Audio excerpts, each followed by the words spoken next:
Hi honeys, it's Michelle. I am going to do something a little bit different today. I'm going to cook. I thought it'd be a great idea to do a quarantine cooking video. This is my idea of the perfect quarantine meal. It's something I've made quite a few times, and it's called Tater Tot Beef Bake. The nice part is there's so many different ways that you could cook this. So all that you need is a pound of ground beef, but it doesn't have to be ground beef. You could use sausage, chicken, turkey, ham. I mean, whatever you can find. Any kind of meat that's ground, you can use it. So that's nice, right? Especially right now, how we can't seem to find anything we're looking for anymore in the grocery store.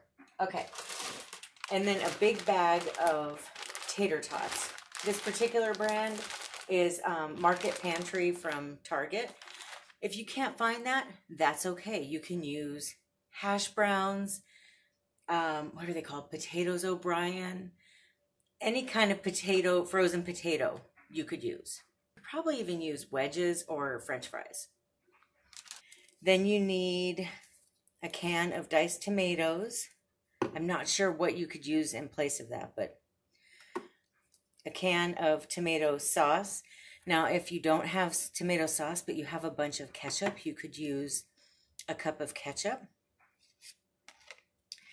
Then in this recipe, there's green beans. I like the French style ones, but you don't have to use green beans.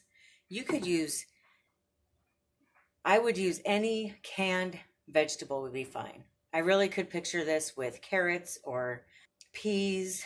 You get what I'm saying. Just any kind of canned vegetable I think would be good with this, or even a can of mixed vegetables. And then it calls for 2 envelopes of Sloppy Joe mix. Now, when I went to the grocery store, I couldn't find Sloppy Joe mix anywhere. So I ended up getting Au Jus sauce. And I think this will be fine. I think Au Jus sauce, Sloppy Joe mix, obviously, because that's the recipe, chili mix, gravy, beef stew mix, whatever you can find for flavoring beef would be fine. I have to admit, I had to shop quite a few times to get all of these ingredients because it's so hard to find just about everything right now. Then it calls for a cup of shredded cheddar cheese. I don't have a cup of shredded cheddar cheese right now. All I have left is this tiny bit, and then I have 3 slices of cheddar cheese. I'm just going to do that. I'm just going to cheat and try it that way and see if it doesn't work. I'm sure it'll turn out fine. But that's the best thing about this meal is you can get creative with it and you don't have to have exactly what the recipe calls for. You just want to brown the meat and drain it. Pretty simple. So I'm just browning the meat now. And the recipe says to brown the meat in a Dutch oven because, instead of a regular skillet, because when you put all the ingredients in here, it's too much for a skillet. So you want to cook it until it's no longer pink, which we are almost there. I'm going to get a new utensil here.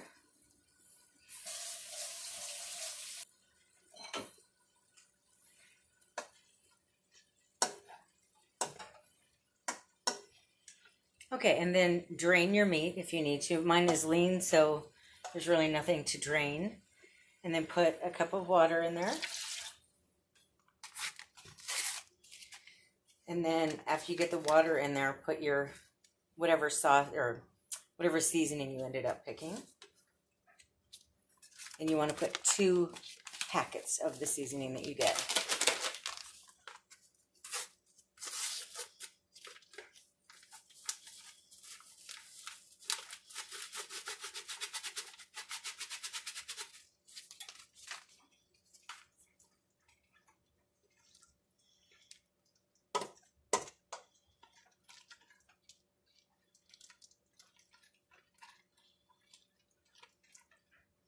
Oh, that smells good.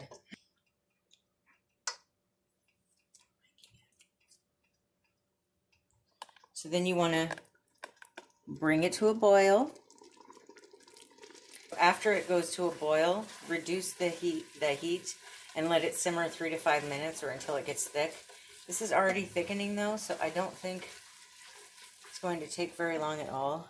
Just to show you here. Hope you can see through all the steam.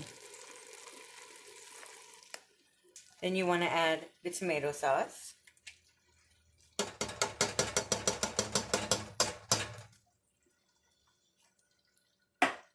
After you add the tomato sauce, add the green beans and the tomatoes.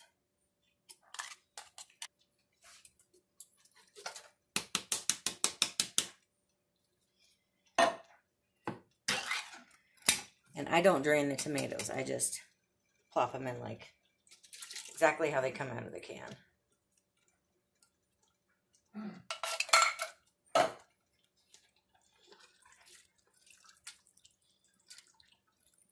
You're not going to believe how easy this meal is. So here's how it looks now. Everything mixed together. So now I'm just going to transfer this to a 13 by 9 baking dish.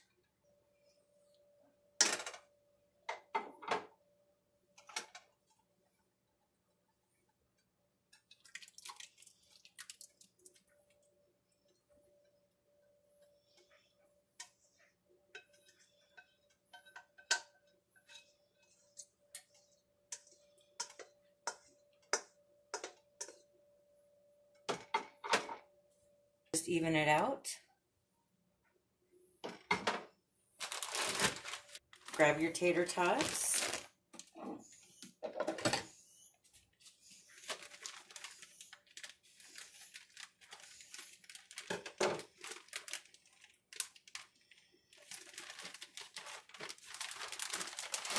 Oops.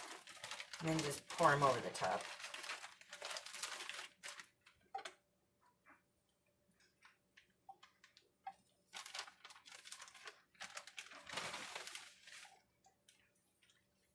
And you want to bake this uncovered at 350 for half an hour.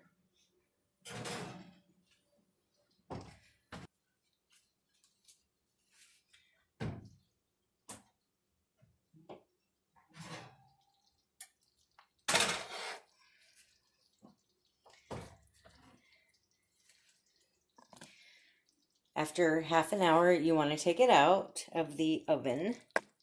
Here's what it looks like. And then you want to put the cheese on it.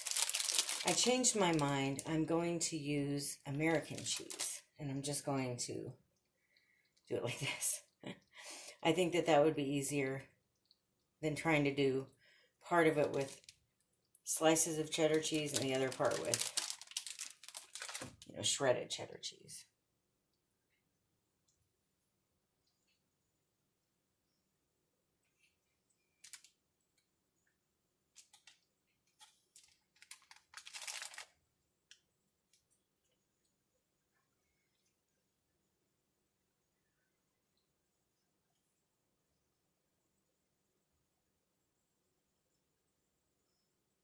Okay, so I'm just going to put this back in the oven for 5 more minutes.